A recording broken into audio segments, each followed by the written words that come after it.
Branding, and Strategic Communication. My name is Adiga Alvin Winier, founder of the Coalition for a Brighter Earth. Excited to welcome you to another session.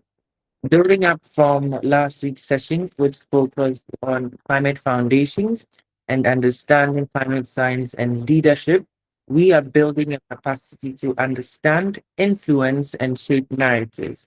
And today's conversation lies on a pivotal moment: communication, the pathway to influence, to shape, and to change narratives all around us. In a few minutes, we'll delve straight into the conversation, but let's be mindful of the housekeeping rules.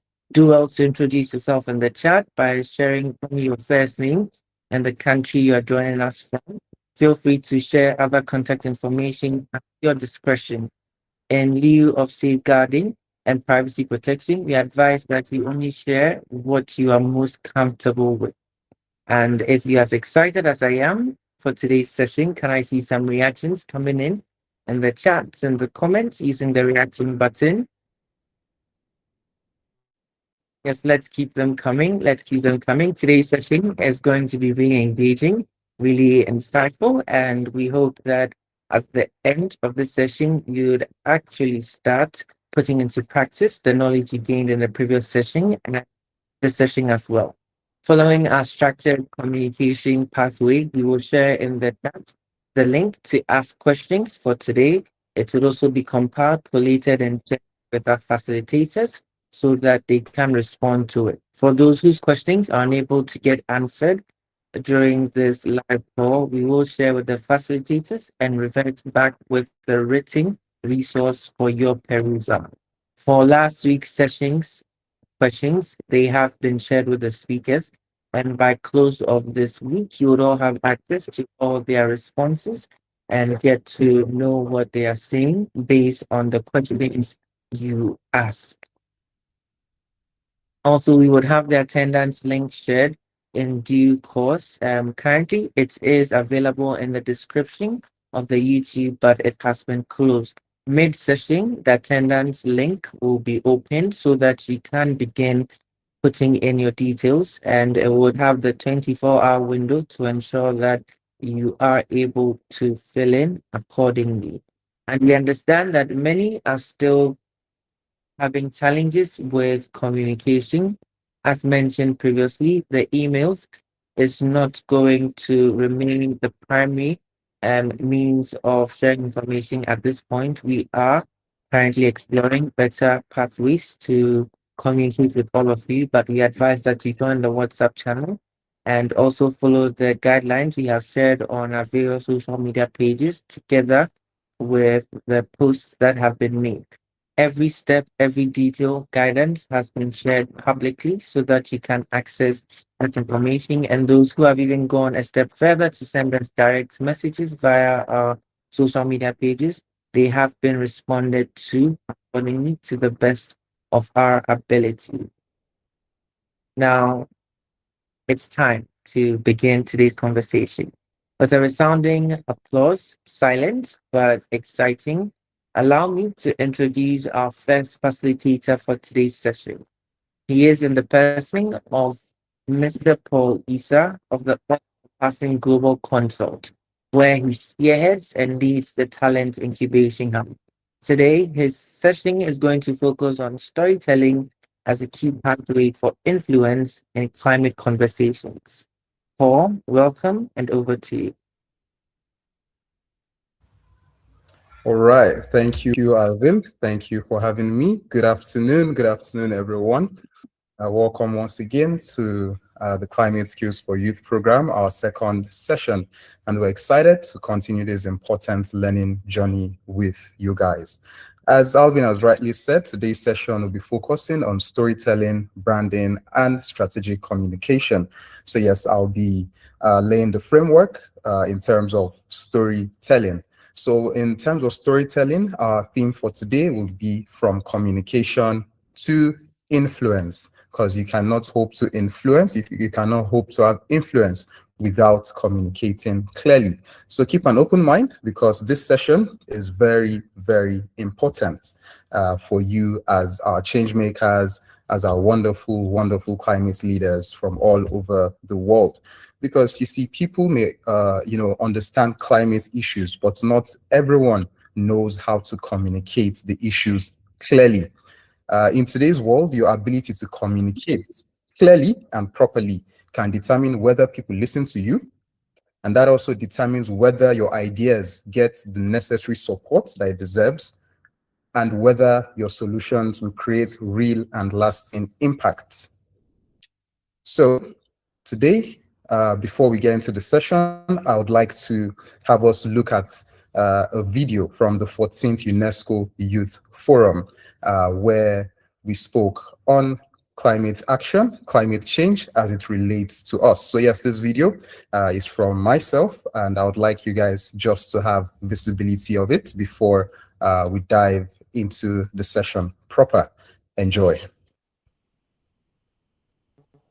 Our next segment celebrates that spirit in full color because sometimes the most powerful messages aren't delivered through speeches or reports, but through creativity and art. To continue celebrating the dreamers, we are about to experience something truly special, a spoken word performance by one of our fellow Youth Forum participants. So please open your hearts and let's welcome to the stage Paul Yisa, a Youth Forum participant from Nigeria who will share his spoken word poetry, The River Remembers. Please welcome to the stage Paul.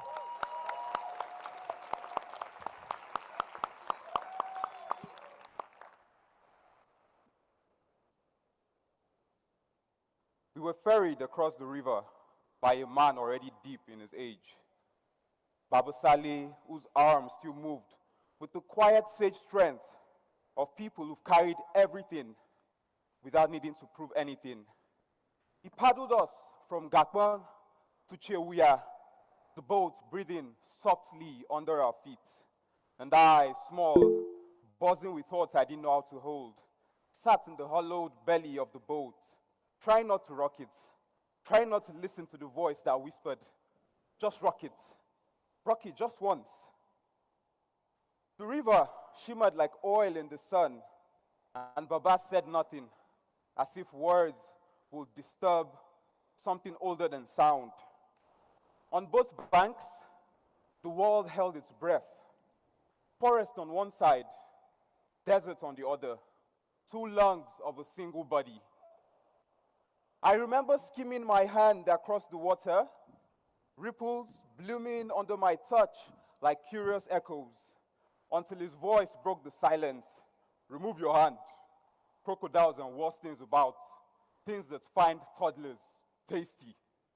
I laughed, heart pounding.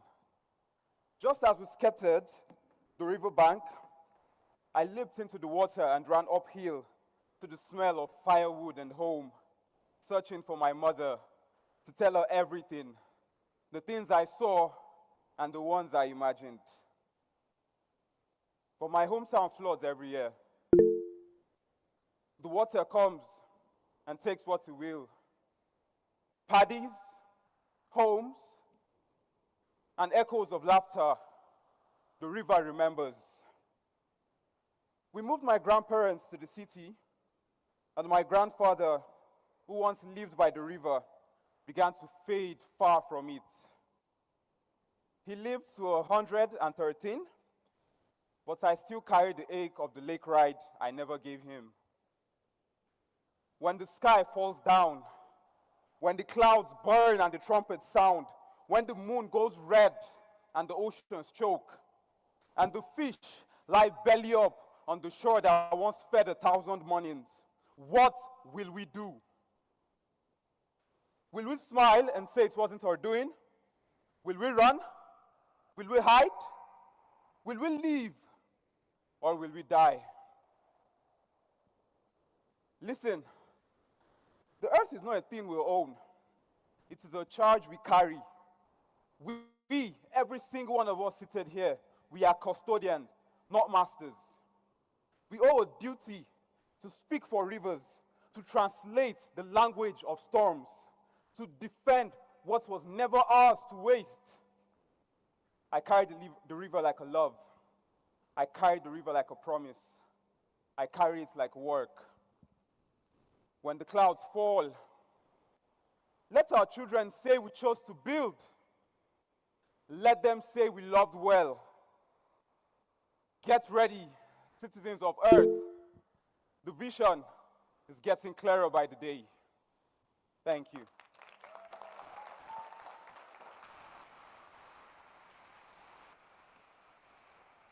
Wow, that was so powerful.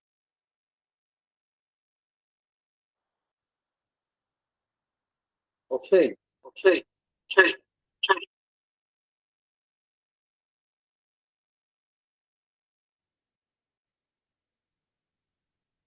All right, thank you, everyone.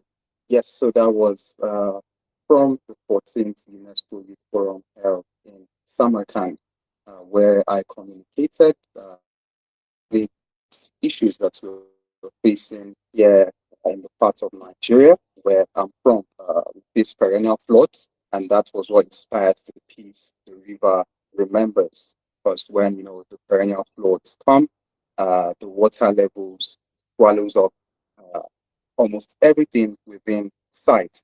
We all know floods are, a salient issue in terms of climate issues in Africa. But we have to be able to communicate that. We have to be able to show the human part of that. So yes, our climate issues can be properly communicated to proper solutions and be propounded. So yes, once again, I want to reiterate that this session is very, very important because today you'll be learning how to communicate your climate uh, your climate solutions to the issues that you're facing in your own unique communities. So we're going to be talking about not just how to communicate, but how to communicate in a way that inspires people, inspires, decisions, and drives the necessary action. So by the end of this session, I would expect you to better understand how to tell climate stories, and how to communicate, of course, with different audiences. You have to make your communication specialized to the different audiences. And also very important on how to build your personal brand and, of course, how to position yourself for opportunities and partnerships.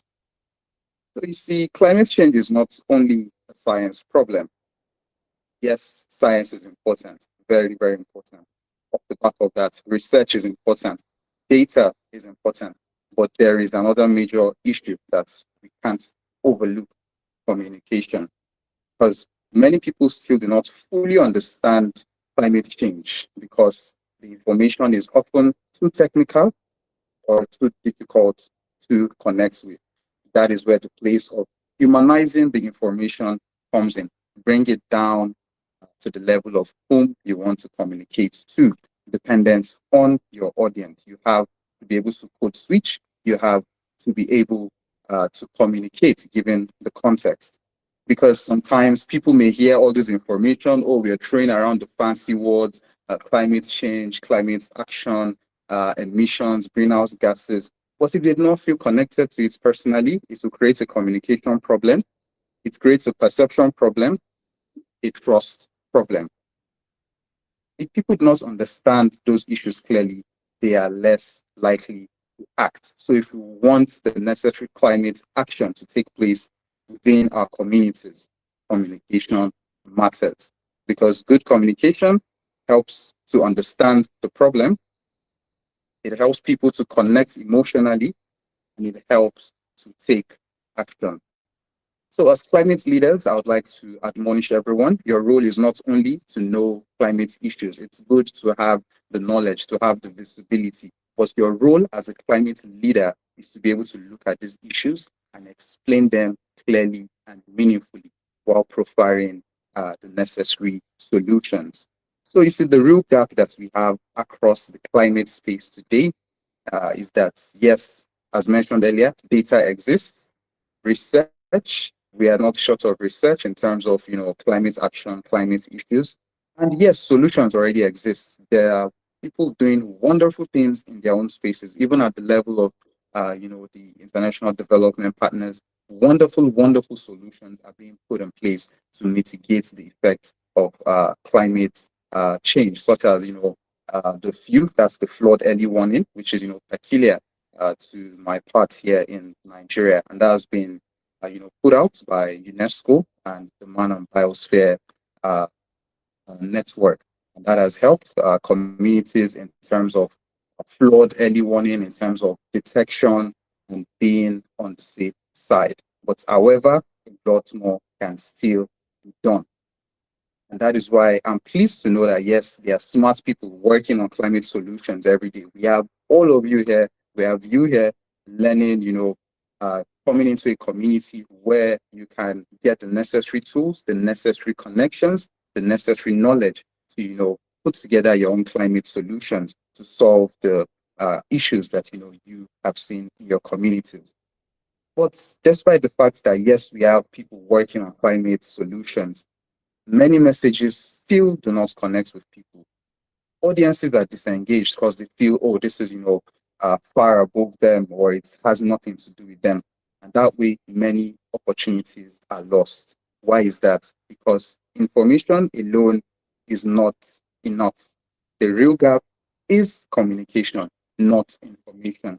You see, some people only focus on sharing statistics and, the tidbits, but numbers alone do not always move people emotionally. You have to be able to speak to, to the inner thoughts. You have to be able to speak to the heart. You have to be able to paint a picture with your words, whether written or spoken, because people remember stories, people respond to human experiences, and people act when they feel connected. And that is why storytelling and communication are very, very powerful tools in climate leadership. So as we go on, I would just like to admonish everyone to have the mindset that you are not just, here to understand climate issues. You're also here to learn how to communicate, not just to communicate, to influence climate action, and not just that, also to mobilize. Many people may think climate leadership is about only understanding the environmental issues, but I want to say no. For those of you here, your role is bigger than that. You're here to, let me reiterate, to communicate, to influence, and to mobilize action. And what does that mean? It means you're here to help people understand climate challenges. You are here to help communities see solutions to their problems. And also, you're here to learn how to encourage institutions and leaders to act, because climate leadership is not passive, it requires active communication. Your voice matters, your message matters, your ability to influence matters most. So, next, let's dive into what climate storytelling is all about. So, climate storytelling is the ability to simplify complex information, take note of that, to connect data to human impact, and to inspire action. You need to know how to simplify difficult information. You need to know how to connect the data to real human experiences that will speak to people's hearts. And that way, it will inspire people to take action. You see, many climate discussions fail because they are too technical. But when we bring in storytelling in the place of climate communication, it helps people to connect emotionally.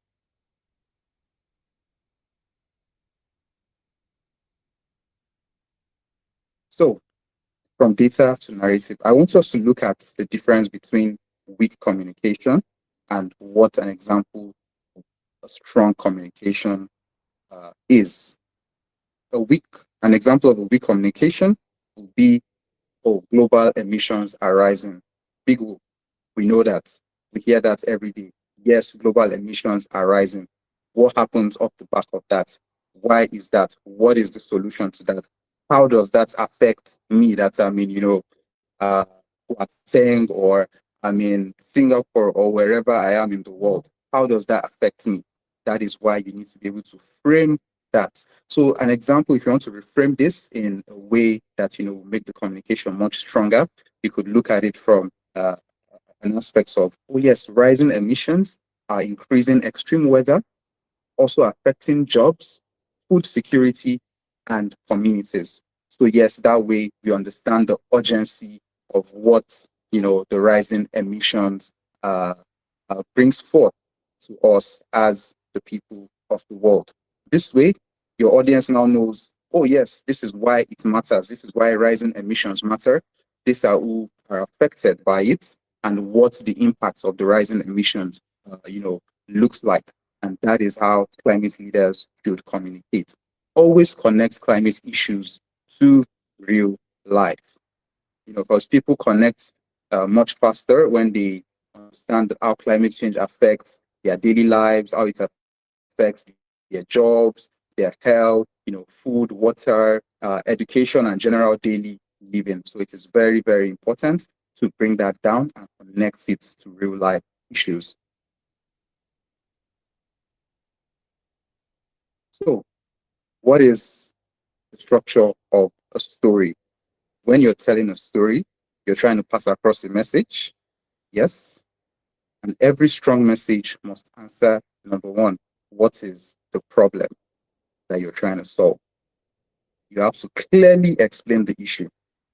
And two, why does it matter? You have to help people understand why they should care, because they will not do the work for you. You are the one that has identified the gap, you've identified the issue. And if you want others to know that, yes, this issue is a big issue and we need to, put our hands together, have a collective effort to mitigate these issues, you need to help people to understand why they should care. And the third will be who is affected. You need to show the human side of things, the human impact. Let's always keep that in mind. We can have the data, we can have the technical know-how, we can have all the research, but we need to show the human side of things. You always need to bring it down to the people's level where it can resonate. And the fourth will be, now, what is the solution you're trying to prefer? Don't only focus on the problems, but hope and direction. Because it's easy to look at problems. It is easy to identify problems. But what sets you apart is when you look at a problem and you can see the clear solution to that. And not just seeing the solution, you can also, bring the solution to life, so you can offer hope and direction as, a way of mitigating that problem. And number five is what action is needed. Okay, we've identified the problem. We know why it matters. We've seen who it's affected, or who is going to be affected by this problem. We preferred a solution. Now, what action is needed? You need to tell people what they can do next. They need to be clear on that. For instance, to combat deforestation, you need to make it clear to maybe rural communities that, oh, you need to plant trees. It's good, you plant trees every square meter or thereabout. You need to make that clear to them that, oh, okay, we've shown you what the effects of deforestation is causing, what it would be in the long term, how it would affect your community, your children unborn, and now what action is needed. That is the most important part, taking action. And in your story, when you're telling a story, your audience matters. You need to be very, very aware of that, because different audiences require different messaging. For instance, for policymakers, you may need more structure, evidence, and data, of course. When you're speaking to communities, you want to disseminate information to communities, you need to focus on their realities, on the practical and local realities that these communities face every day. How is it relevant? What you are communicating, how is it relevant to the said community? And for young people, for youth, of course, you know us, your communication has to be engaging, it has to be inspiring, and it has to be action focused. When you're communicating for corporates or partners, for instance, you have to show them the impact. Corporate organizations will always focus on impact. They will always focus on sustainability goals and measurable outcomes. What is the ROI in this for them? So that has to be communicated clearly. Mind you, the message may remain the same across board for policymakers, for communities, for young people, for corporate. You may be trying to pass across the same message, but the delivery has to change from time to time depending on the context. Strong communicators will know how to adapt their communication without changing purpose. Have that at the back of your mind.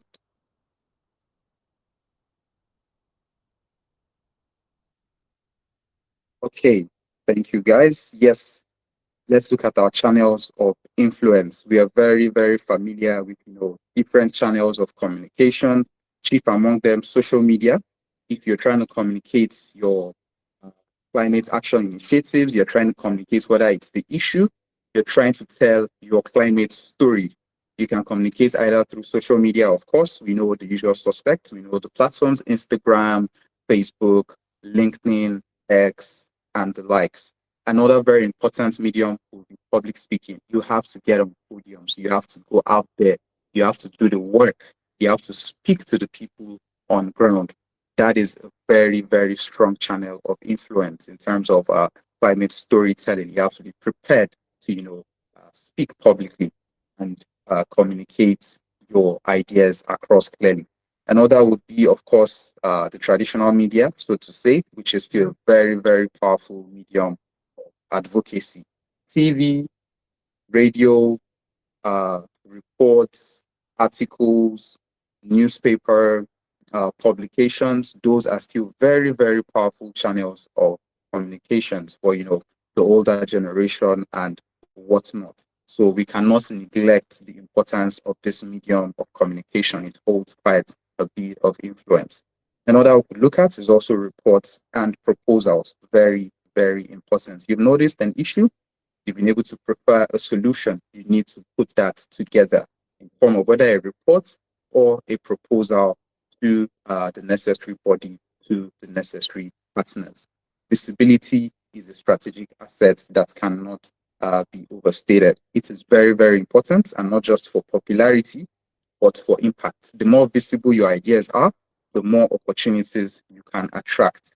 That is why you should begin building your communication presence very, very intentionally. Now we need to look at a very, very important bit in terms of mitigating misinformation and also trust. That is one major challenge in climate communication today. Some people share false information, some people may deny the climate realities. Sometimes people simply do not trust what they hear. Oh, this does not affect me. I don't see how what you're speaking about affects me. That does not mean, you get all worked up and we go guns blazing, placards. Oh, you must, listen to our message. You must conform or get out of the way. No, as a climate leader, your role is to communicate clearly. Let me reiterate that. Your role is to remain consistent and you have to build credibility. Don't focus on arguing with people aggressively. That's what, only serve to deter your purpose. Rather, focus on clarity, focus on truth, focus on presenting evidence, and that way the trust will be built. You need to keep in mind that trust is built over time. It doesn't just happen overnight. And people trust communicators who are clear, who are honest, who are consistent, and who are respectful. So let's have that at the back of our minds.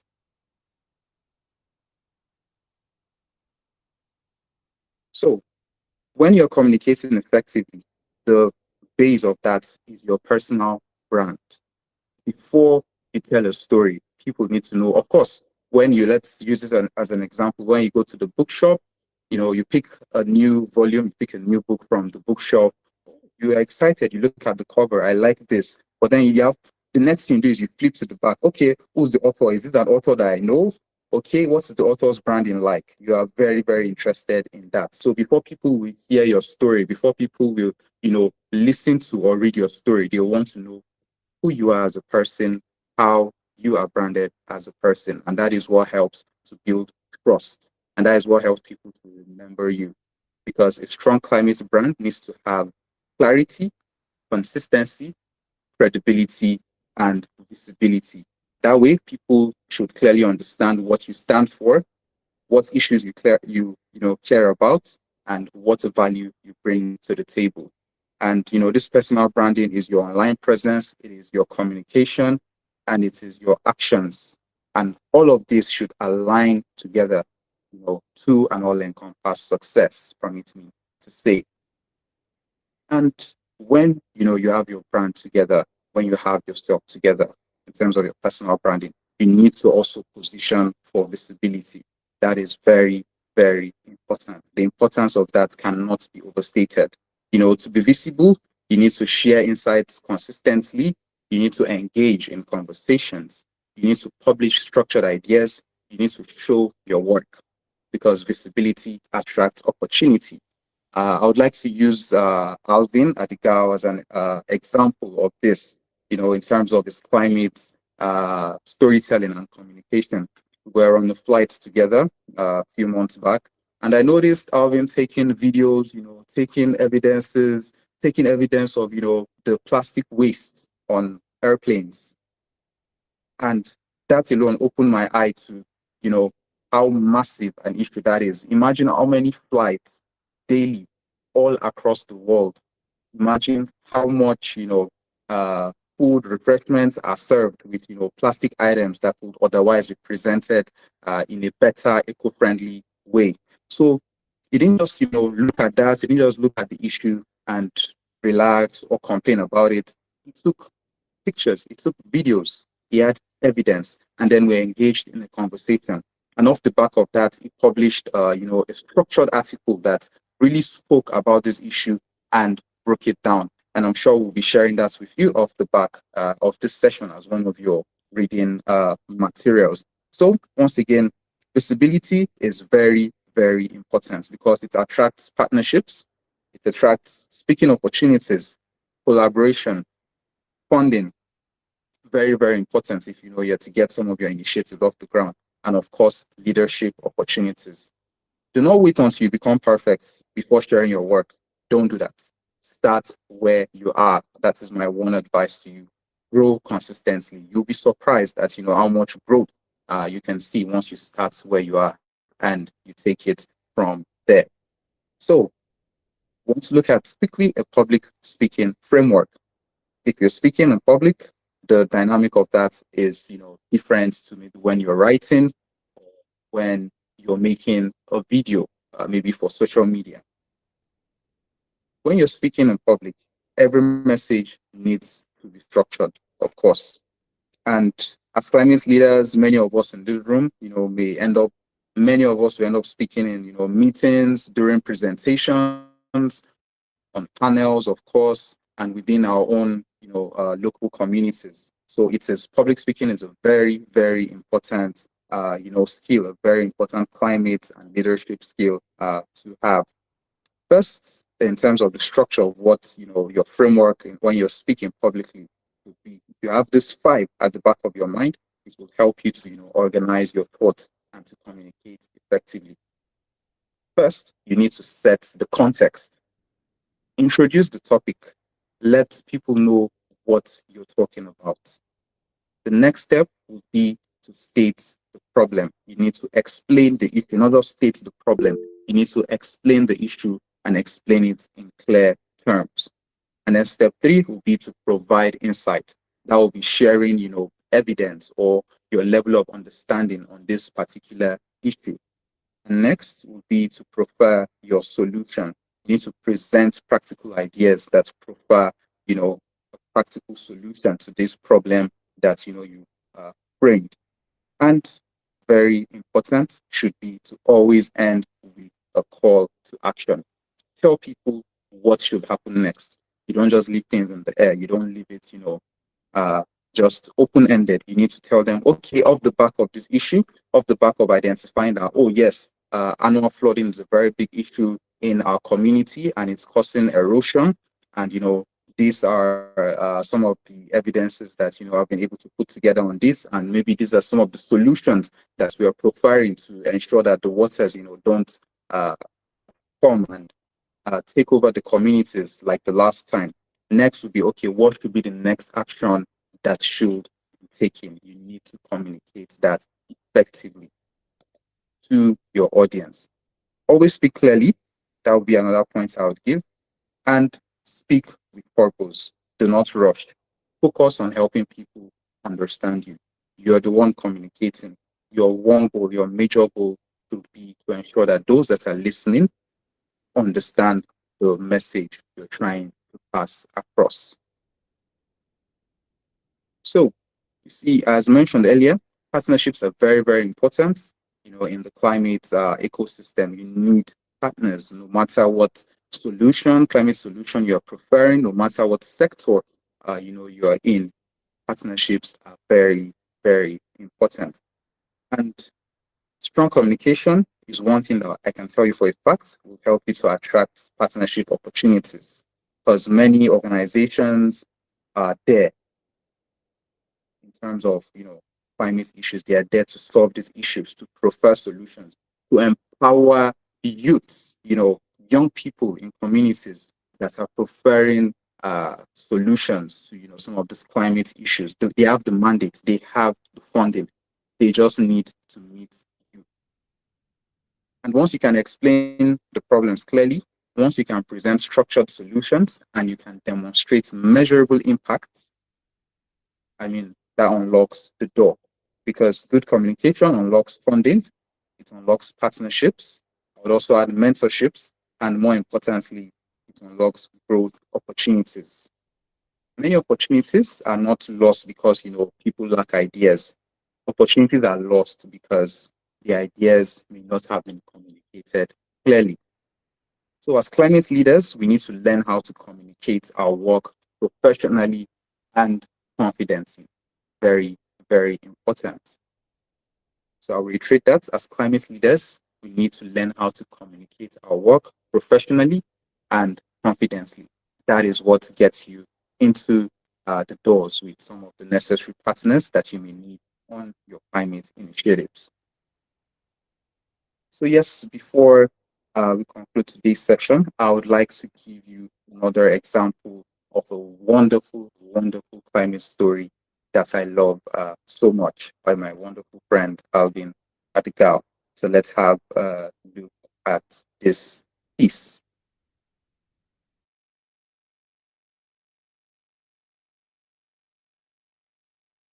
I'd like to hear from one last Youth Forum participant, someone whose words capture the spirit of our generation. He joined us from Ghana, and through his art, he articulates the hopes, struggle, and courage of young people taking climate action around the world. Please welcome to the stage Alvin Abigail.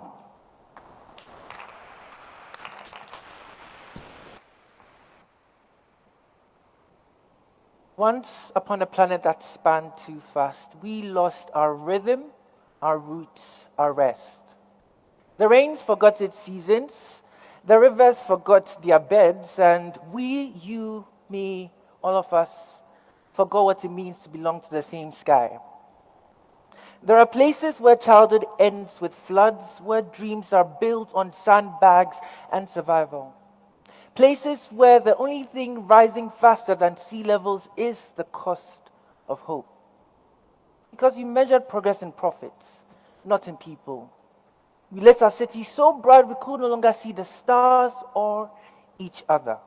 And somewhere between the meeting crisis and the climate summits, we forget to ask the simplest question.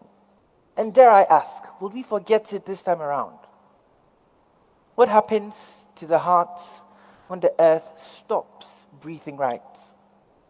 It's not about melting ice, it's about mothers melting down because the harvest failed again. It's about boys dropping out of school to dig for gold, girls trading classrooms for kitchens because the water ran out. For those who are still looking for proof, this is not science fiction. Science and friction, and we are the generation born into both the storm and the solution. But you see, it's not just doom and gloom. We scroll through chaos, double tap despair, but maybe Hope's algorithm just needed a refresh. Does Hope algorithm need a refresh? I want to hear your response. Does it need a refresh? Youth of the 14th UNESCO Youth Forum, does Hope need a refresh?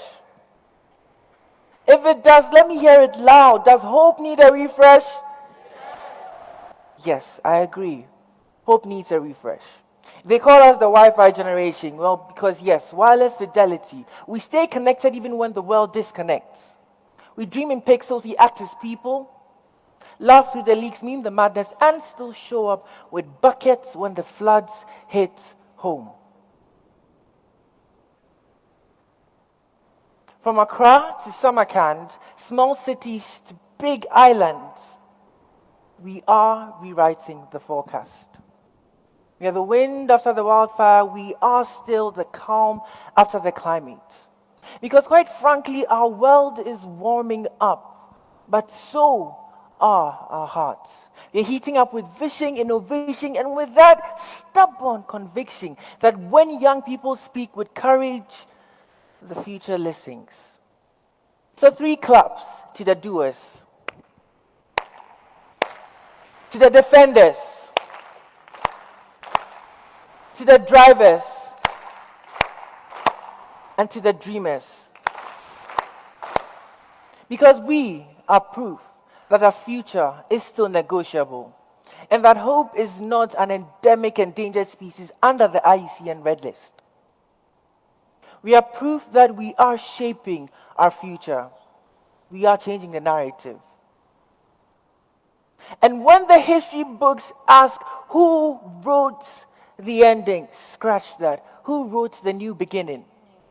Let that answer be simple, be clear, be loud and bold. That we did that. Can I hear that? We did that? We did that.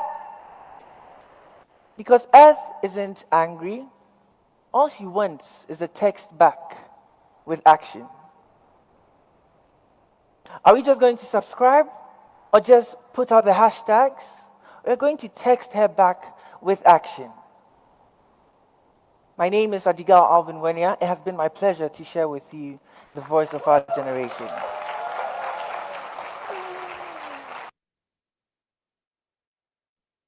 Beautiful, beautiful. Like I said, I love that so, so much. It always resonates. Please keep the reactions going. I'm loving it. Keep the reactions going. So you see, based on the framework that we've spoken about today, we can see from Alvin's presentation at the 14th UNESCO Youth Forum, we saw the structure of how he communicated clearly. He sets the context. He spoke about the problem. He gave insight into the problem, how it affects us from Accra down to Samarkand, how, it's a collective issue that, affects us in one way or the other, however, differently. But fundamentally, at the core, it is still the same issue around climate. And then he offered, a solution to the house, and he gave a wonderful and resounding call to action. So yes, have that as a framework. Next time you're finding yourselves on that podium, next time you find yourself in that room, in that presentation, always have the 2 videos from today at the back of your mind. You can also go, our pages will be shared. You can also go on Alvin's LinkedIn or Instagram or mine, and this will be available. At the back of this session, yes, the links to the videos will be shared, so you can have that. So just to reiterate, Alvin spoke clearly, spoke with purpose. You should too, wherever you find yourselves, are wonderful, wonderful change makers. So as we conclude today's session, I would like us to remember this important message that climate leaders must be able to, 1, think clearly, you must be able to communicate effectively and influence strategically. Your voice is a tool. And what does that mean? It means that the way you communicate can either inspire action, it can build trust, it can attract opportunities, and it can create impact far beyond your wildest dreams.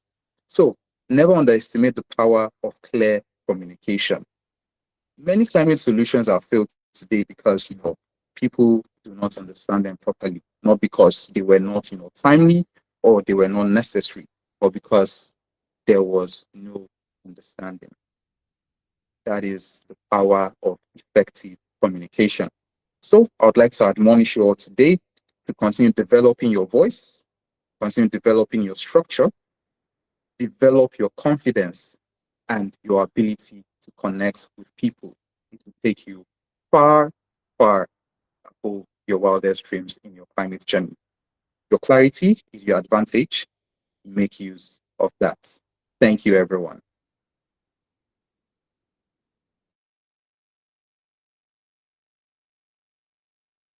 Thank you so much for that, Paul. It was a truly great presentation and quite nostalgic for me. I actually didn't expect this, so it's quite humbling as well. And just as Paul said, communication is one of the most important tools you would need to explore as a climate leader in order to get the message where it needs to get to for action to take place. Joining us in a moment is our second speaker. As we said, this session is focusing on storytelling, also on strategic communication and branding, because as climate leaders, you need to know how to share the message and how to better position yourself as well. For your questions, you can share them in the Q&A chat. At the appropriate time, we will invite all the speakers and facilitators to respond to them. And the ones that don't get responses on this call, we will share with the facilitators and revert back with a written resource for you. With a resounding applause, help me welcome our second facilitator for the day in the person of Mr. Michael Kelvin Ajube. He is a brand strategist, designer, content curator, and overall multimedia specialist. Kelvin, if you can hear me, you can see me. Over to you. Yeah. Hi, everyone. Am I audible? Yes, you are. All right, sure. So I'm excited to be here today to learn with us and also to share the knowledge that I have. I hope by the time we are out of this call, we will be living with better insights and new ways of us telling our stories as advocates for climate change or even beyond just climate, we do into other areas of our life. So yeah, I really want us to be very engaging. I hope we could allow people to speak so that we have an interactive session, but I think there's some restrictions. So, but I'll still manage to go along with it. So yeah, so I'll be speaking on branding and strategic communication for climate action. So war at the end of every action or any campaign or any message I will put out there, what we want at the end of anything is for an action to be taken. So let's say, for example, we say that the second use plastic, one. Yeah, so for example, we talk about plastic, right? And we use the plastic over and over again. We encourage stuff like that, right? Second use. But in our locality, mostly in West Africa, where I am, we have rubber bags, which is discarded right immediately, right? And when that happens, we realize that the place becomes filthy and all the effects of that, which we all know, is what we now face, right? So at the end of any campaign that talks about plastic waste and stuff like that, we want that people should find better ways of handling plastic, or if not using it at all. So at the end of every communication, we need an action to take place. But unfortunately, we do not see that happening on the space. And it just becomes like talk for some people, but the people at the grassroots and the people that are supposed to be taking this action do not really hear it or they do not really relate to it. So that becomes the problem that is being faced by the world of, I mean, climate actors or advocates. So the importance of effective branding and communication. Effective branding and strategic communication are very important in influencing public perception. So we need this to influence people's perception. Let them see the world through our lens. Let them understand the problems that we are seeing and we are trying to communicate to them. So engaging diverse audiences. So you do not want to just communicate to maybe the policymakers. You also want to bring it down a bit to the locals. Let them, they can also take part in one way or the other. So when you are crafting your message or crafting your communication, you want it to be diverse, to be able to reach different groups of people, and also drive action, which I've spoken on. So if it's a policy that is going to happen in the country or happen in the state, that is what we want to happen. So by translating complex scientific data into compelling narratives, communicators can mobilize individuals and organizations towards climate solutions and effectively address misinformation. So now, this is why I was saying that I wish that we could open the mic for people to speak, but we can do this on our own. I'm sure there has been an ad or a campaign that has resonated with you that you're like, yeah, this is really, really deep. Or what we just listened to from Alvin, the speech was very entertaining, but at the same time, very educative. So stuff like that has stayed with us. And it goes just beyond what is being spoken, right? It's also how the message is being passed. So let's use Alvin's speech, for example.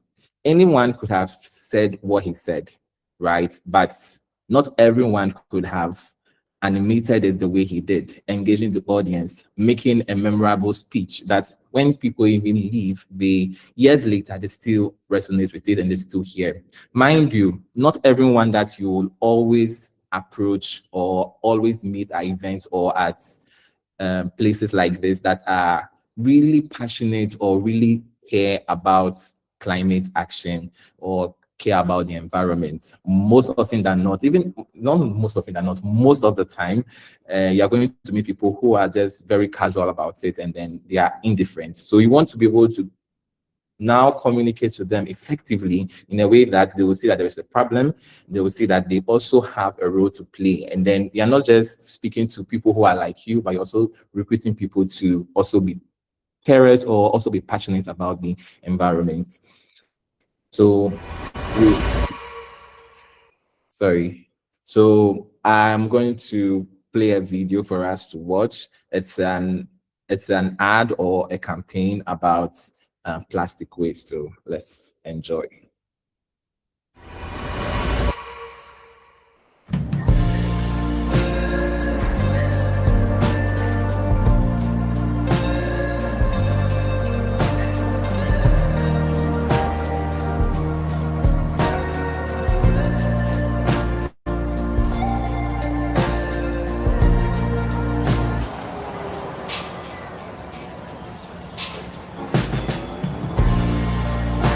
Strange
So this, am I audible though?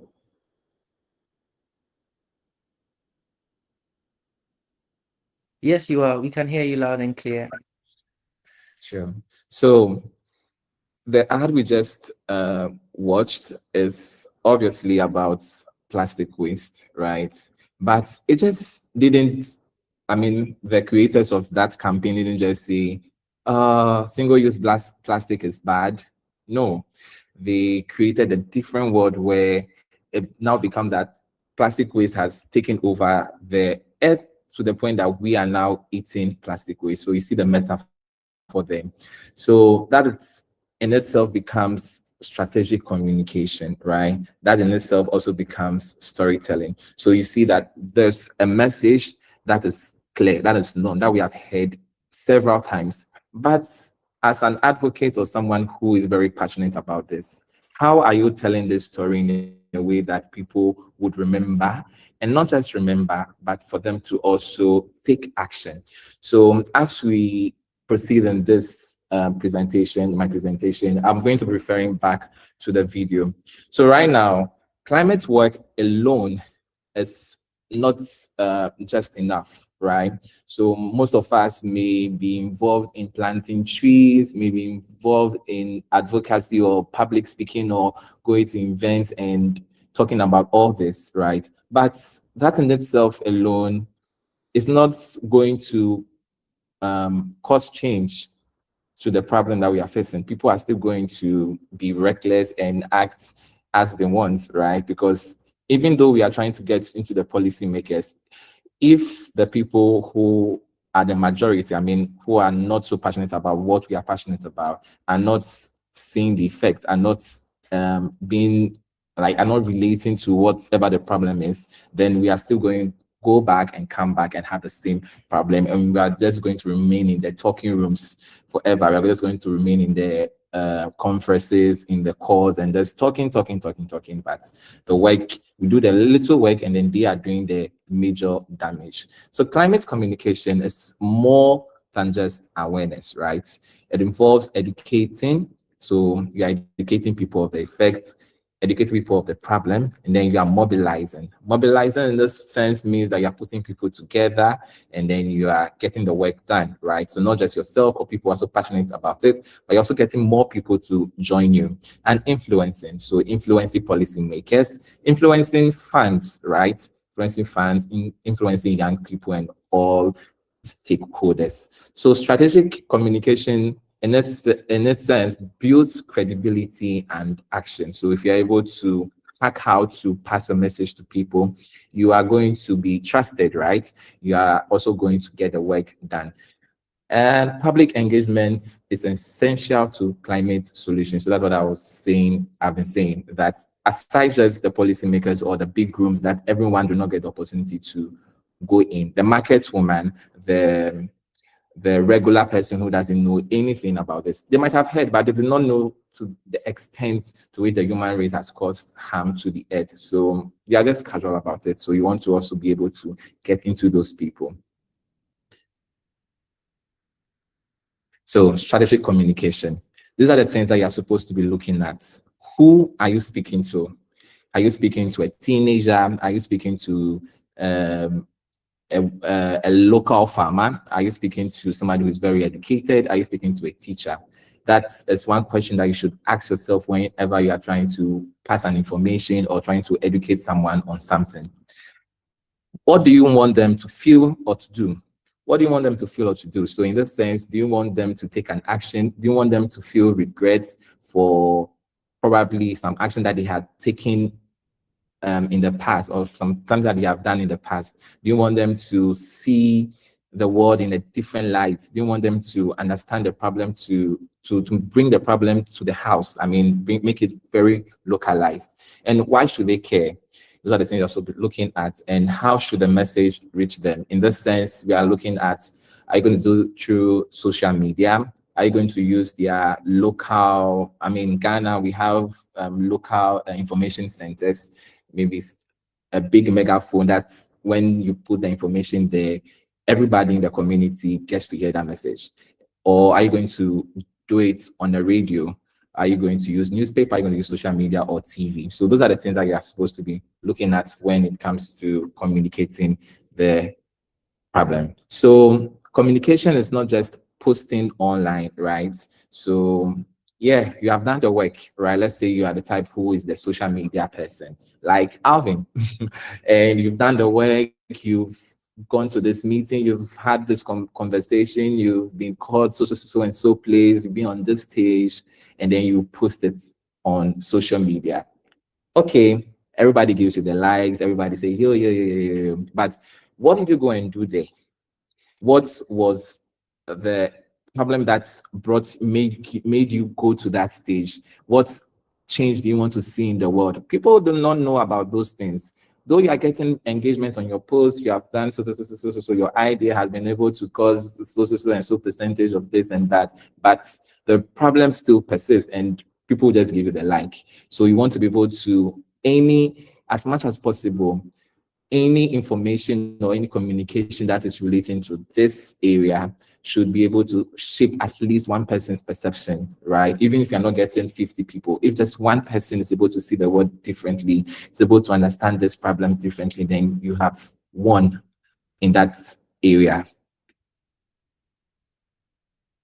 So this is an example of some posters that I saw online that just we're just looking at it and just reading it, you're able to feel something, right? So I'll focus just on the last poster here. So you see, obviously the person looks like someone from a poor background or maybe probably suffering, and there is a drawing on their leg with slippers. So obviously they did not have the means to afford slippers, and what is written there is little needs. So with just this poster, first off, you get to know that, okay, this is a poor person, and then whatever this campaign is for is to get this person slippers. When it comes to the other image, you see a child trying to draw something like a board, and they've written ABC. So they do not have access to education. So these are like different ways in which you can communicate a message to people. And so, yeah, this is also another poster that talks about carbon dioxide in Nigeria, stuff like that. So we're just looking at it, you know that, okay, this is what it's talking about. And then 81% of Nigerian erosional forest cover is now permanently destroyed. So the image, without even looking at it too much, you are able to see that, okay, the world is, I mean, our country is spoiling and things are going on, like, are not really cool, right? And you can see from the image that I don't know what those things at the top are called, the refinery stuff, bringing the smoke and whatever, is being connected to the trees. So those stuff are replacing our trees. So this is a very emotional type of graphic that is able to communicate the message for us, right? But the problem is we are unable to do that. So that's why we are here today. And then there is another one, let them feed on food, not toxins. Straight up, we are telling us that the plastic is getting into our oceans and the fishes are feeding on fish. So these are just like examples of campaigns or posters that I saw online that are very, I mean, they speak about the issue, but they're not using a lot of numbers. They're not using a lot of text. They're just going straight to the issue. This one I love the best because it's very deep. So when you see an image like this, and people wrote, we are either talking about a death sentence or somebody trying to kill themselves. So in essence, we are trying to say that plastic is as clean ourselves as human beings, right? We talk about pollution, we are cleaning ourselves. The water wastage, we are cleaning ourselves. So this metaphor is things that we are supposed to be looking at. So not just putting it in text or putting it in graphics or putting it in analytics and numbers and stuff. Let's try to be creative the way we communicate our message to people. And in that way, you are reaching more audience. You are getting your message to resonate with a lot more people. So very similar to what the previous speaker talked about. So I'm just going to rush this part. So the climate storytelling framework. So for me, I feel like climate climate storytelling is not just sharing information, which I have said over and over again. It's translating this climate realities into human experiences people can emotionally connect with. So when you look at this poster, for example, people can easily resonate with it, right? And it just brings the conversation from the high levels down to the grassroots. So yeah. So people may forget statistics, but they remember people, they remember emotions, and then they remember experiences, especially. So you can put the numbers there that 98% of the ozone layer is depleted. Okay, the next moment the person has forgotten. But if you show how this depletion is affecting real people, if you show how this depletion is breaking homes, is destroying homes, making people unable to eat well, depriving young people from school and stuff like that, then you're now bringing it into their emotions, right? And if you can find it, if it's something that has an experience that people can even insert themselves into, then you have even one bigger, right? So first off, you have to start with a human. So people connect to people before they can connect to the issues. So instead of saying rising sea levels are affecting coastal regions, we can say that a fisherman in Adam is a place in Ghana, can no longer predict the tides that once sustained his livelihood. So right now you have brought it home. You have made it very local. You are not using big languages that people cannot understand, right? And so the key insight from this is that human first storytelling creates emotional entry points. So when you base your story on a human being, when you place it on, I mean, it could happen to you. When people understand it could happen to me, then they try to take it a little bit more serious, right? If they are far away from it. Honestly, if the typhoons or whatever, the floods that happen outside of Africa, right, it's happening, I just watch, right, because I know that the possibility of stuff like that happening in where I live is very, very low or almost impossible.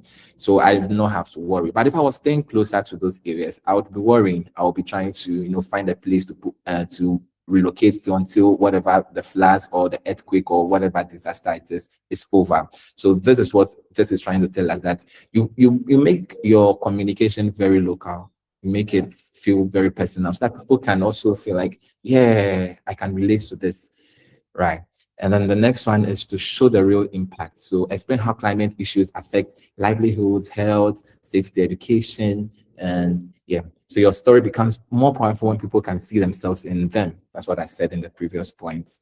So make it visual. Aside just writing in text, aside just showing us numbers, a strong climate communication helps audience imagine the situation. So use stuff like maybe the sensory description. So maybe instead of you smelling fresh air, you're going to be inhaling smoke or fumes from the exhaust of cars, right? When people think about that, when you're in the street and then the fumes from people's cars get into your nose, it's not pleasant at all. So when people start thinking about stuff like that, right, then you are trying to get the message home. You're bringing it home. Documentary visuals, you do before, after comparison. So you could, maybe if it's a river, you could say that this is how this river looked like 50 years ago, and this is how it looks like now due to illegal mining, right? That is an issue that we're having in Ghana. And people are able to understand it. People are able to say, oh, this is really, really crazy, right? And then instead of abstract language, you just create a mental picture for them so people can actually understand the situation better. So connect local to global. This is help audience understand that this is not happening somewhere else, right? So you could, even recently in Ghana, the sun or the weather has been so hot, people are complaining every day. So you see that because of our cutting down of trees and stuff like that, there is so much heat, right? Flooding is changing transportation. Because of flooding, people cannot even go to vacation locations, right? Because that whole area is flooded, and because of our own actions, right? Rising food prices linked to climate shift. So people are seeing themselves in these problems, they can relate better. So one thing you also want to understand is that you want to stay away from doom storytelling. You don't want to say that, oh, the world is going to crash in the next 5 days if we don't stop doing this and that. You don't want your message to always be scaring people, right? Because nobody wants that. You want to be credible. You want to create credibility. You want to create a lasting personal brand, right? So if your brand is all about, oh, the world is going to die, like so emotional, you're going crazy and all that, you may end up losing more people. So if you create fear without giving them hope, right, you are going to create emotional shutdown. So you are going to get people going to reply to you emotionally. So the type of emotions that you're using to pass on this message, people are also going to respond to you that what you are saying is a blatant lie. You are not doing your research well, you're not doing this, that you're just causing fear. You don't want to. So when stuff like that keeps happening, you are beginning to spoil your brand and beginning to destroy your message. So strong climate stories should be able to balance urgency. So you want people to be able to take the matter serious, but you don't want to make them feel like there is no hope at all. Balance humanity, balance possibility, balance action. So the framework that you want to use is that you create the problem, right? You state the problem. So I'll give a problem. Probably the problem here is that people are cutting down mangroves at the coastal areas of Ghana. I'm sorry if I'm using Ghana so much. That's where I can relate to. But I'm sure this matters is relatable to most people from different parts. Yeah, so I'm using this because I actually made an ad for this particular problem. It was a radio. So the means they used to pass this message was a radio. So it was like a voiceover kind of like acting thing. So I made a script for this. So there was a problem, right? The problem was that people were cutting down the mangroves at the coastal sides of Ghana, right? And it was now having human impact, right? In the sense that when the sea tides rise, the places get flooded. Certain species of fish that were located at the mangroves do not exist anymore. So, and these market people or these fishmongers had built little sheds around this coastal area. So when the flood came in, all their shares, all their fishes that they had in their fridges and everything got lost. And they lost everything, right? People were cutting down the mangroves for firewood. But this problem, the problem that was going to, the effect of this problem was even way bigger than the firewood that they were cutting down the mangroves for. But in that same art, we're able to create hope that if they start planting mangroves again, if they start preventing people from cutting down the mangroves, if they're able to balance between what they are using for firewood and also what should remain, then there is hope for them, right? It may not be immediate, right? So in that particular script that I created, you could see that the market women now took it on themselves to be challenging people who come to like cut down the mangroves for firewood or whatever they're using it for, was mainly firewood. And then that becomes the action. So the action was now the women knowing that if we do not protect these mangroves, fishes are going, and when the men go for fishing and then they are kept in the fridge or our sheds are going to get destroyed. We won't get money, we will lose money, all our effort is wasted. So this in itself, you are able to talk about the problem and then you're not scaring people, right? You have show them the issue and also show them how to solve this problem. So always end with possibility. So what can be done? People need to know how they can take actions into their own hands.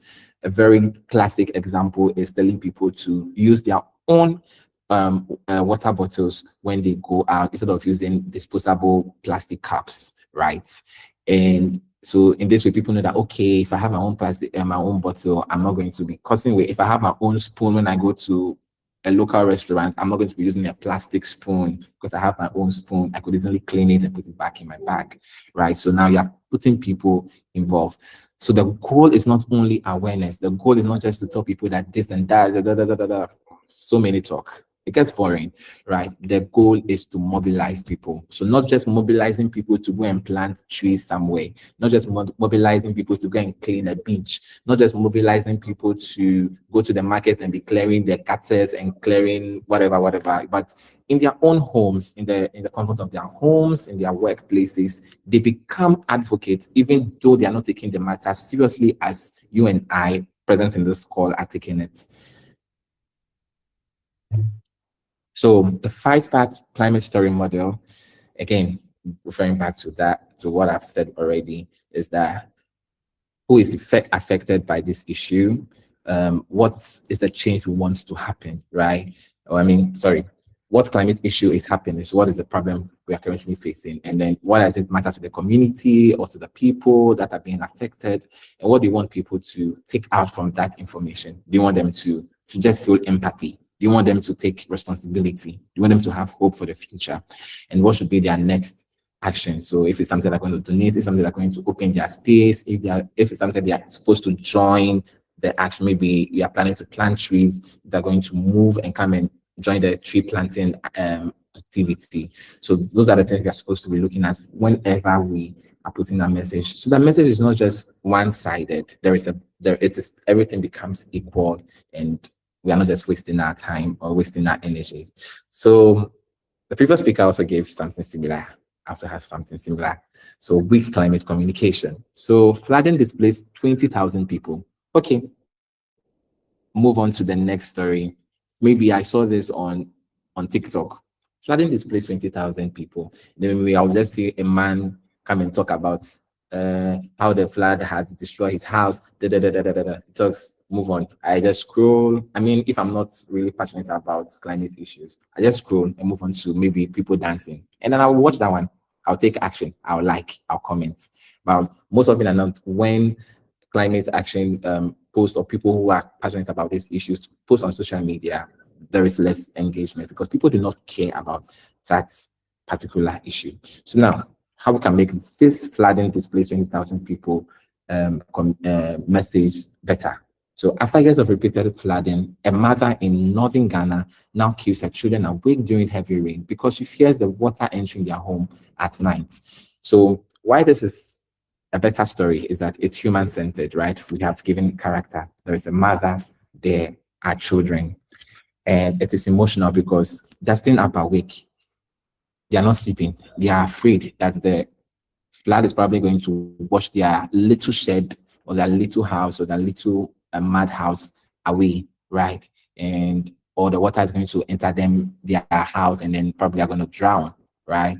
It is very specific, right? That it is heavy rains, which is causing the fear. It is visual because people are now like imagining it as they say, and then they're able to put themselves in the shoes of this mother. They're able to put themselves in the shoes of the children, right? And it's memorable. It's straight to the point. It's memorable. It's something that anybody can just move on. So, flood displaced 20,000 people, correct? But what is the effect of this flood? How is it affecting people? What is the, you understand? So, we want to make our stories clearer. You want to make it as simple as possible. Because in essence, people do not really care.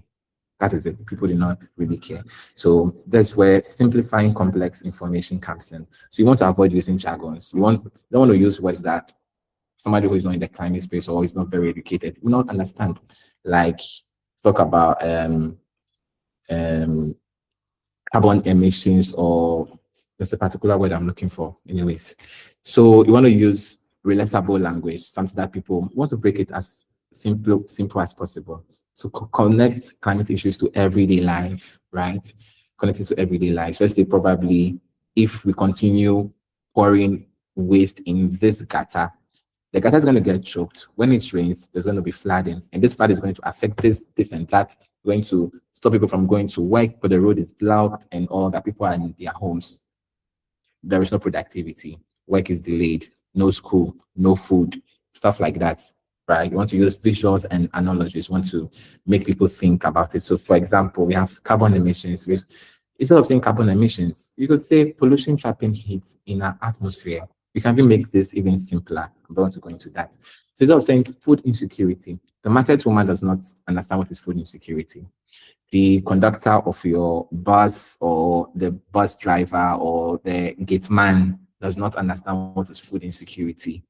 So you say families are struggling to afford daily meals, which is the truth. People are actually struggling to afford their daily meals, and we can relate it to the climate change and stuff like that, right? So instead of saying food insecurity, you say families are struggling, and in that way you are able to tell your message, right? You don't want to always sound intelligent, always sound smart. So if you are smart, why don't you go and preach this message to the fellow smart people? You understand? But they are not even the majority. You want to bring the issue home. Yeah, so these different audiences you could look at. So policymakers, youth audiences, local communities, donors, media, and your online audience. So when you are crafting your message, you want to be able to craft them in a way that you are passing it like you are getting to them, getting to the right people, use the right languages for the right people. I don't want to really go into this. I mean, I think I've seen a lot already. Yeah. So I'll just move from this. So yeah, personal branding and credibility. Your personal brand is not just a logo. Yeah, most of us, when we first talk about personal brand, oh, I need a logo, I need a brand, I need brand colors, I need this, I need that. It goes just beyond your logo. So after your logo, what next? Who are you? So we talk about your reputation. What are you known for? Your identity and your emotional association to people, and then how they attach this to your work. So a strong climate advocacy brand, right, helps people to trust you, that you know the work that you are doing, you know what you are talking about. You want them to remember you. You are doing this, you are doing that. So when they see this, when they see this issue, or when they hear about a particular issue, they quickly think about you. You want them to understand your values, right? You want to understand what you stand for and then connect with your mission. I want to be able to reduce the plastic waste in Accra by 50%, right? Your mission is clear. Everybody understand this is your mission. And then you are making content, you are posting on social media, things that are, the work that you are doing, and they're talking about the problem. So your mission is clear on social media. So you don't want to be the person that today I'm talking about waste in the beaches. Tomorrow I'm talking about oil in the river or in the ocean.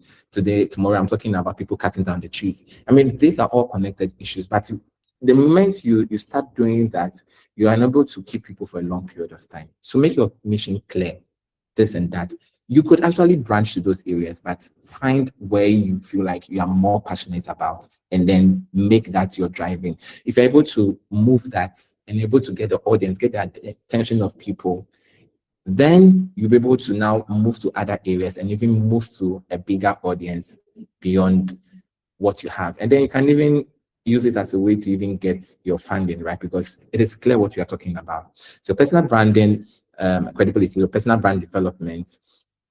So post on social media and stuff like that, who you are, how you speak. I mean, all the points from the previous point in public speaking.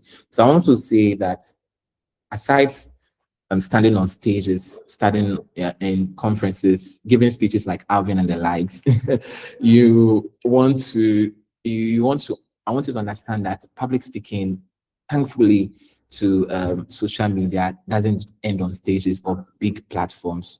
Your social media platform could be your public speaking stage, right? Simple as setting a camera to yourself and just talking to it. You are doing public speaking. I understand that not everybody has the good public speaking skills. That is where practice comes in, right? Go to YouTube, watch a lot of speakers, right? Watch them speak, listen to how they move, listen to how they engage the audience, right? And then you're able to now articulate that way. Not everybody, that's how I said that everybody can have the same story or the same message, word for word, but not everybody will be able to pass that message to get people to be feeling an emotion, to get people to take action, just because you're not a great public speaking. So it's important to take time to learn public speaking. Public speaking is a very difficult thing to learn, but the moment you're able to get it, then you're able to move beyond where you are just standing. You're able to impact people more. And understand that, again, public speaking is not just on the big stages. Social media has given us opportunities to have our own stages. So let your social media platform be your public speaking space. Let people hear your message, let people hear your story.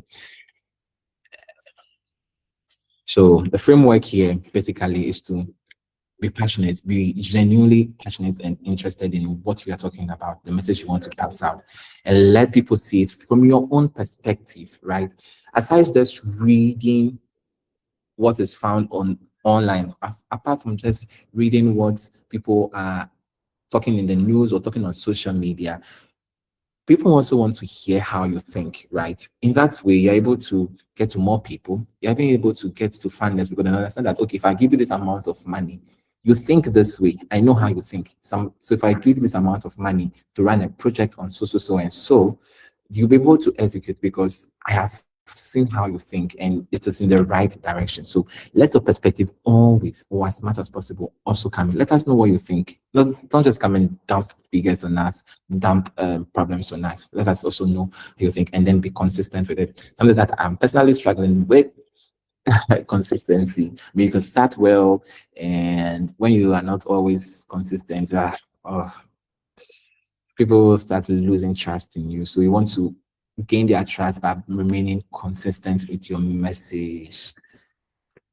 And consistency, I want to say, is not just about the amount of work or posting every day, right? You want to be consistent in your quality, right? You want to be consistent in the quality of the message that you are passing. So even though you are posting once a week, what is the quality of that message that I'm posting once a week, right? So not just posting every day, 2 times a day, every day. No, you want to be consistent in the quality, you want to be consistent in the prompts or whatever you are using, right? You want to be able to be in people's mind all the time. So look at those things. So I think this is my final session. So define your core issue, right? So what climate issue do I deeply care about? So this is for all of us present here. We want to understand the issue that we care about. Is it climate education? Am I a fashion person and I want to talk about sustainable fashion? So you find your area. So this just like guiding us to be able to find areas that we can speak about. So circular economy, food systems, climate justice, renewable energy, waste management, human mobilization, and climate storytelling. So you want to find a niche, or not necessarily a niche. I do not really advise. I mean, personally, I don't think about niche. I don't have a niche, right? But you want to find an area that you are very strong at, an area that you care more about, right? So define your core issue. Define your positioning. So position is what you want to become known for. I want people to associate my name with maybe accessible climate education, visual storytelling, in terms of climate and the environment and sustainability. So you want to know what people want to find, where people want to know you for, like understand where people should know you for. So define your brand value. So develop a consistent voice, right? So let's say, for example, you start posting on social media. You want to know, you want to get a way that people will receive your message. So is it educational? This, and this is happening, and this, and this is happening. This is what you have to do, and this is what we are going to get at the end of everything. You want to be bold. You want to be shouting at people on the screen. I mean, it could be your way of passing your message, right? But again, you do not want to be causing fear. Remember, you don't want to be causing fear. So is it documentary focused? You want to get into people talking, you want to films and stuff like that? Is it research driven?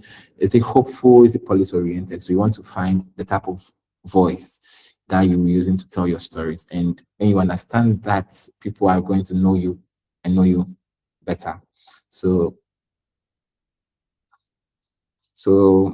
yeah, so build visibility intentionally. So you want to document your work consistently, like Alvin does sometimes, and share your field experiences. You've gone here, share it.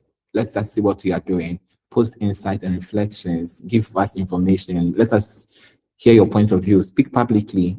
Turn on, like I said, turn on your phone camera and speak. Share your information. Share your knowledge. Share your insights. Let us hear how you think, you understand. And then when you get the opportunity to even be on the bigger stage, you're able to reach more people, and then your credibility even raises. So not all of us here, not all 84 people or how many people are on this call are, big or have spoken at big stages. But if you're able to start from somewhere, you're able to get to those big stages and even get to the big funding that everybody wants, right? So collaborate with communities, collaborate with groups, collaborate with NGOs, and as you are doing these things, let it be public. Let people see that you are doing this and you are doing that. So participate in communicate in conversations online and create educational content. Just find a creative way to pass your information. And then when they see it and then people are now going to understand that this is what you stand for.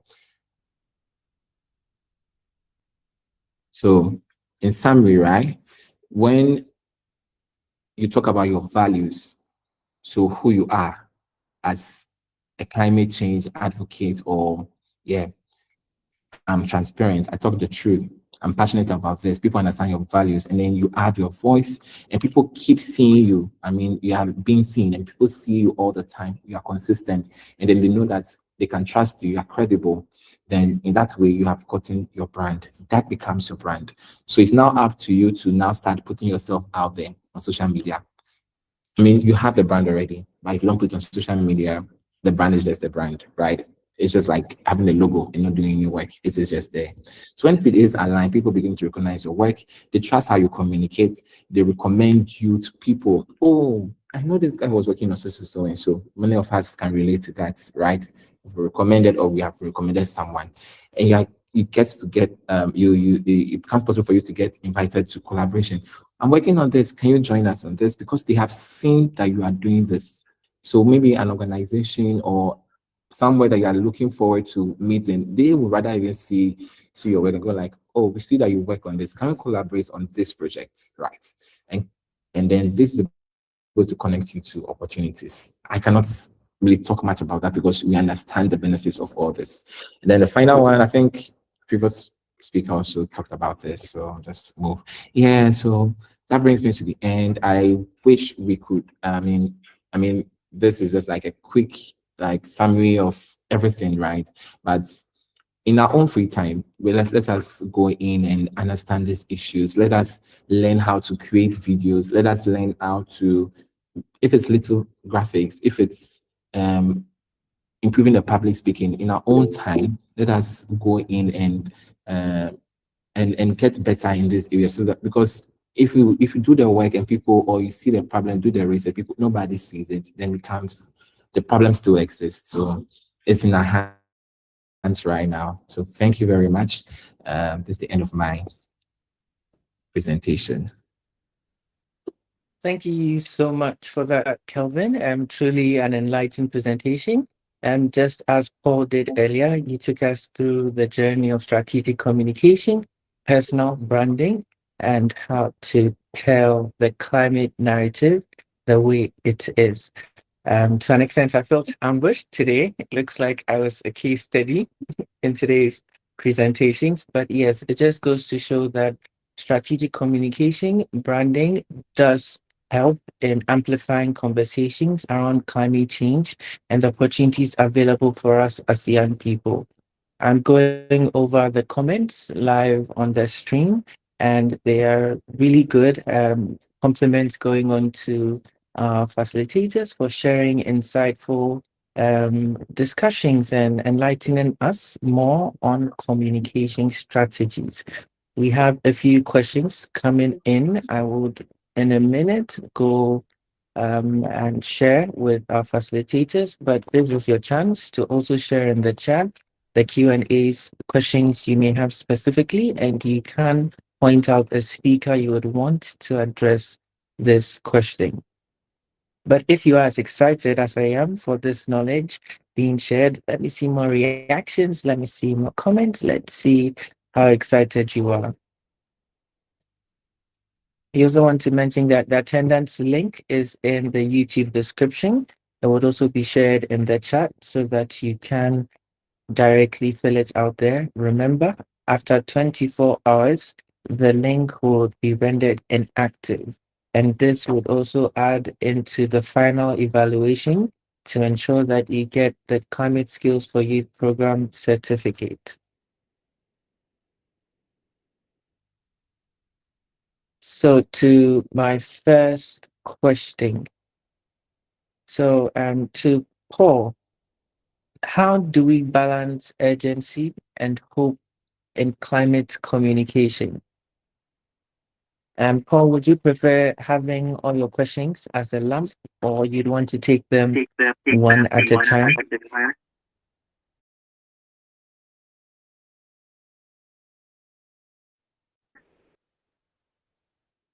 So let's have all the questions first.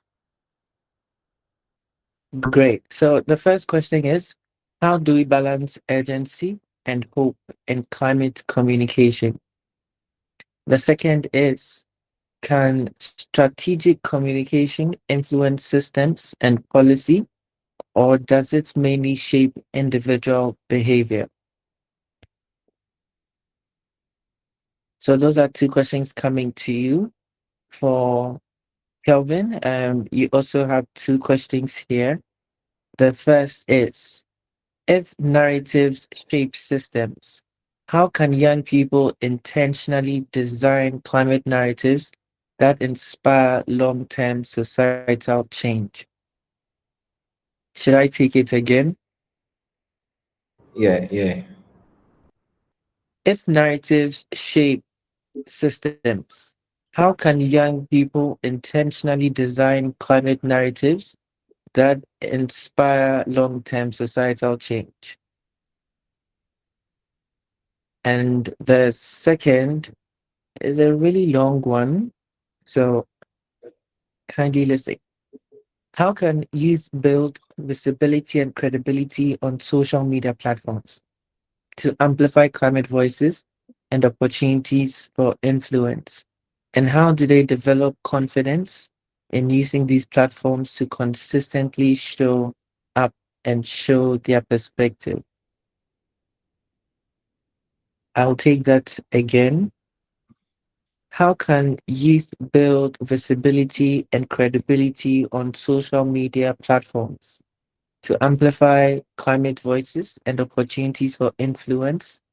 And how do they develop confidence in using these platforms to consistently show up and share their perspective? So there are more questions, but in order to ensure we are timely in our delivery, the remaining questions will be shared with the speakers and shared as a written resource to all of us once we receive their responses. So Paul, would like to hear your responses.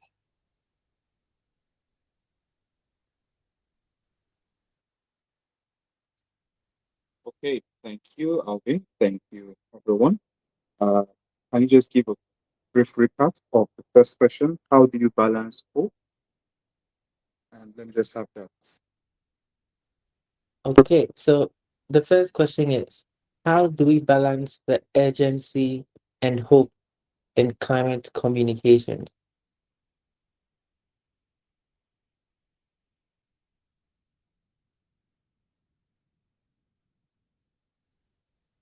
Okay, thank you, Alvin. So to that, I would say you need to be discerning. Yes, the issues are urgent, but like Kelvin has said during his presentation, if you're always about doom and gloom, that will discourage, people. So however urgent, the climate needs, however urgent the issues are, the element of hope always needs to be there. So have that at the back of your mind to the person who asks this question. Yes, the issue is urgent. Yes, the time is now. But you do not want to discourage others. You don't want to have too much of fear mongering in your messaging. That way, you're going to, scare others away from taking action. Like the analogy that Kelvin gave, when people are scrolling on the timeline on social media, oh, you see this person talking about, oh, climate action, oh, the world will end in so number of days. More times than not, you just scroll past. You look at the content where someone is dancing and it's all, hope, and you like that.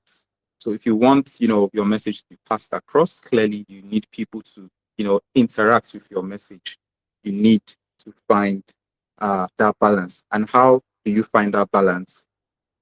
In the issues, when you see the climate issues, when you see how urgent that is, you also have to ensure that you look at the brighter side of things. That is why, as I said during my presentation, always prefer a solution where you see the problem. So on one hand, you have the issue, it is urgent, it needs to be attended to. On the other hand, you have to offer hope in form of a solution and a call to action. Thank you. I hope that answers the question. Thank you so much for that, So, Paul. do I go ahead and answer the second question? Yes, you can.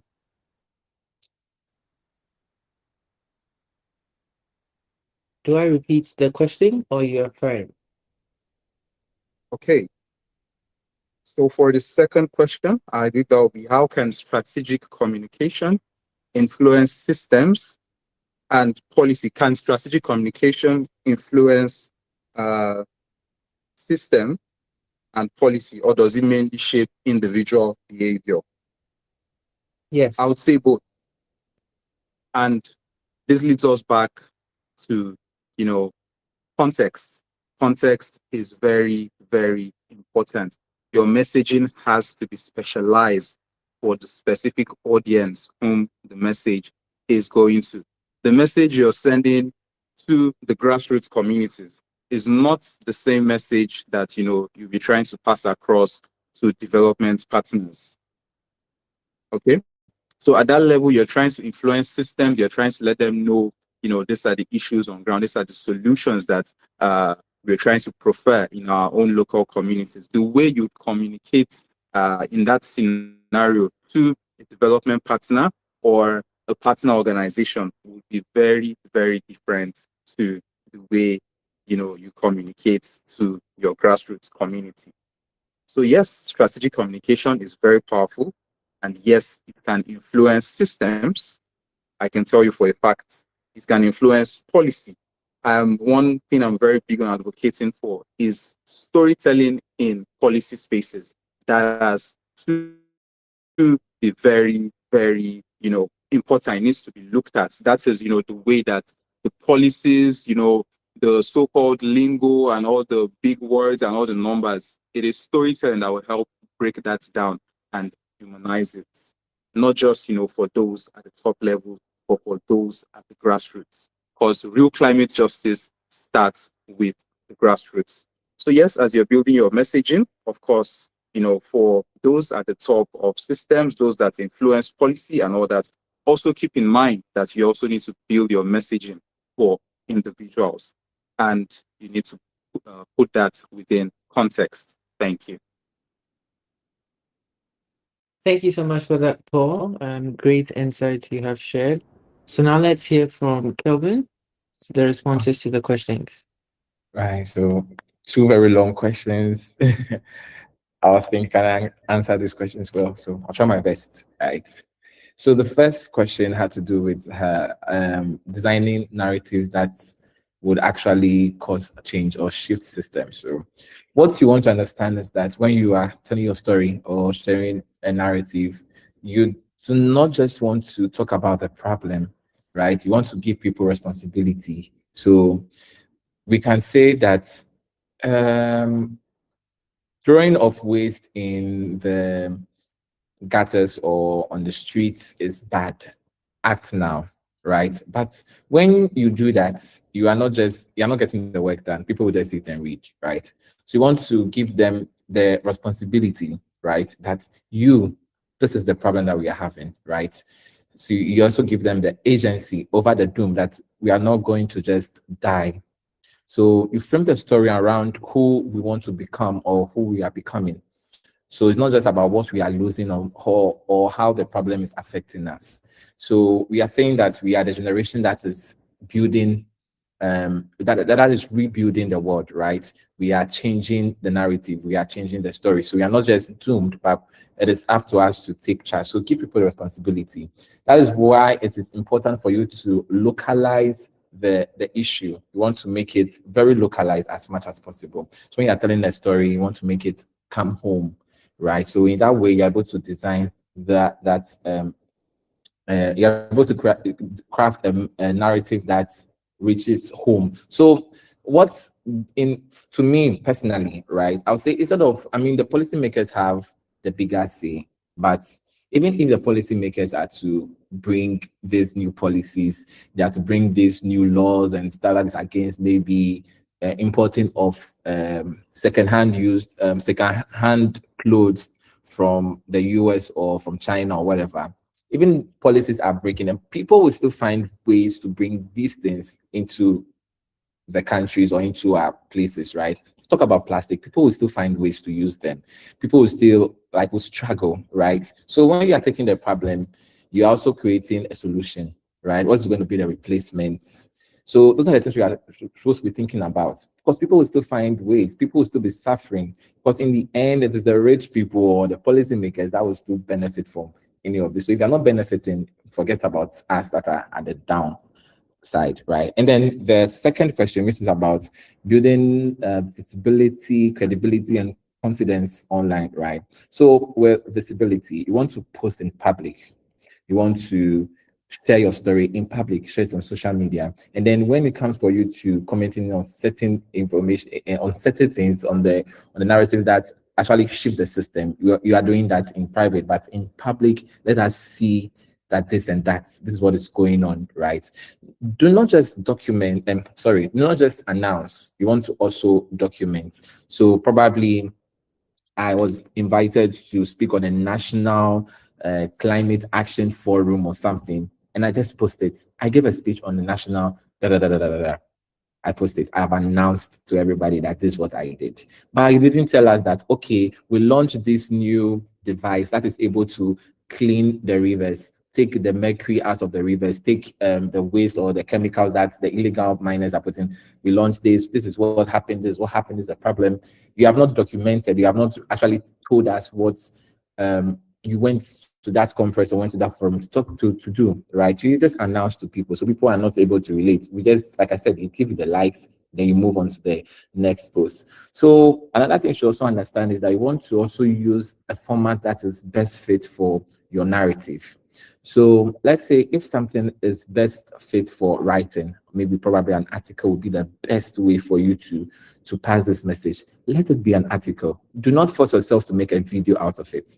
If whatever you have to say is best fit for a 30 seconds or 60 seconds video, make that 60 seconds video and post it. Do not put it into writing.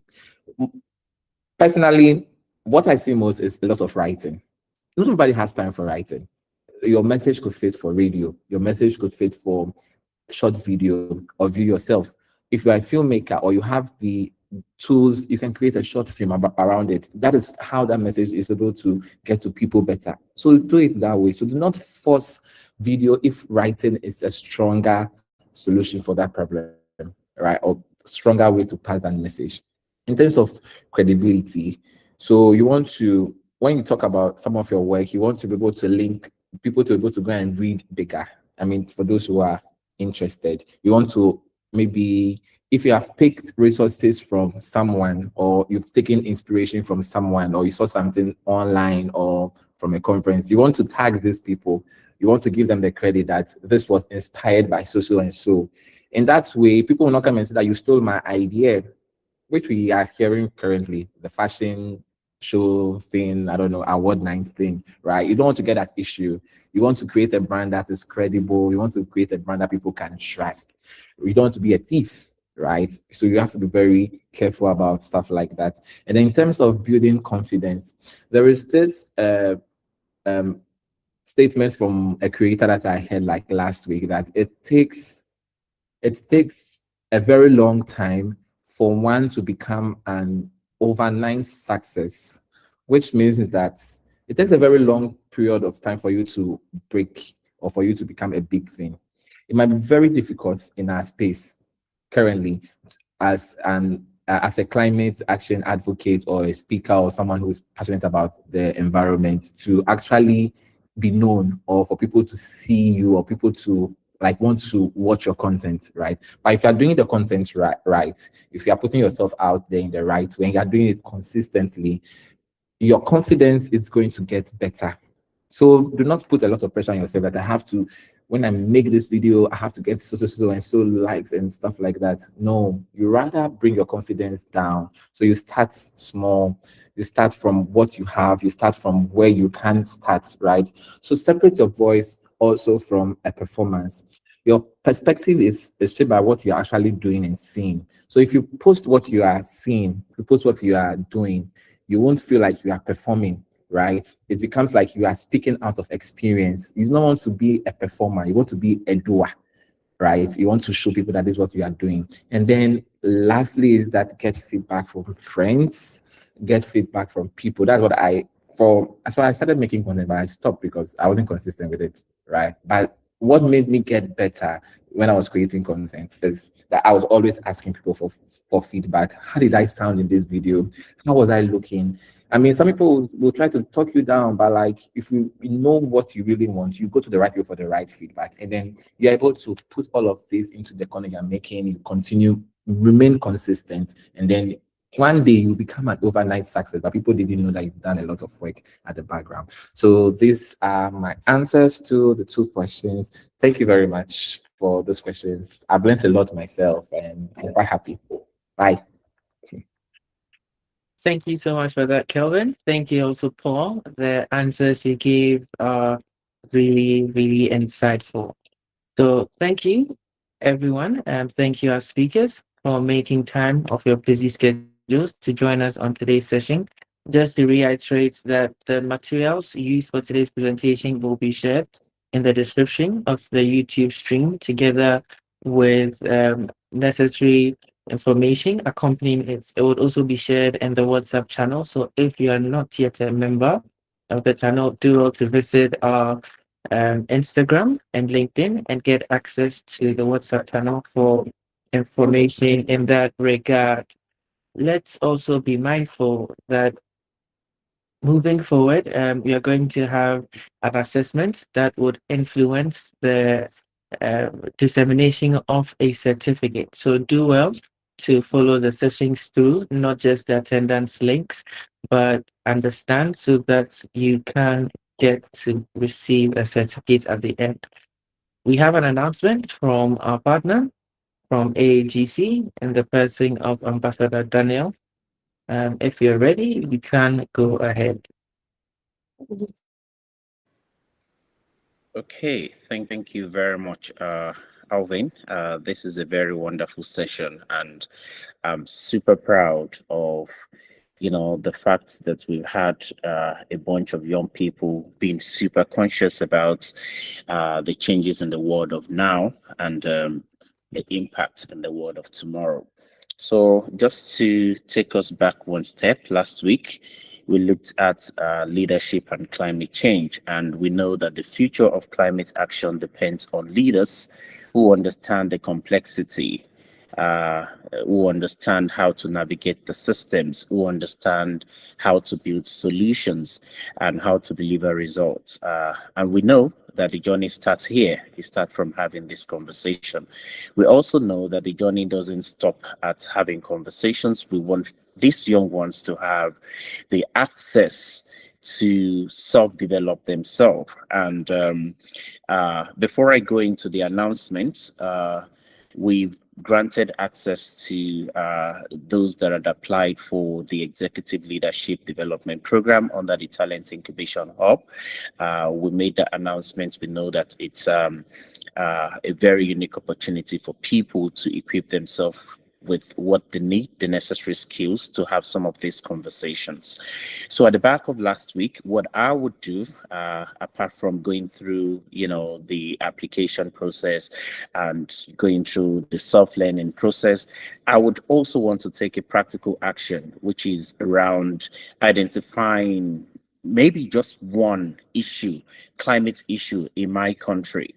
Then I try to map the solution, identify the stakeholders, and define where leadership is missing. And I want to encourage everybody to also do the same. maybe as part of the links that will be sent out, we can collate some of this information, because that would also help us with some of the conversations that we're having with some of the development partners to support you at country level. We just don't want this to be a conversation. We want actions at the back of this program. And today, we know we've spoken well about, climate solutions and the power of communication. Climate solutions do not scale without communication. We know this. And your ability to tell the story, your ability to build trust, your ability to influence stakeholders will determine the level of impact that you get. The most powerful climate leaders, as we know, are not only those who understand the problem, but those who can communicate clearly, position the issues strategically, and mobilize action. So I'm encouraging each and everyone to please remember that your voice is your tool, your clarity is your power, and your structure is your advantage. So at the back of this, we've also this is me going into the announcement. We've also had conversations with developmental partners to support the young ones when it comes to branding and communication. Although this is kind of focused on business branding and communication, the conversation is still ongoing. And once we are able to close out on those conversations, we'll be sharing the access to the learning platform for these, just in case, there's somebody out there that's been able to not just see the problem around climate and climate issues, but also be able to draw up a solution, be able to also see business around this that is commercially viable and problem solving.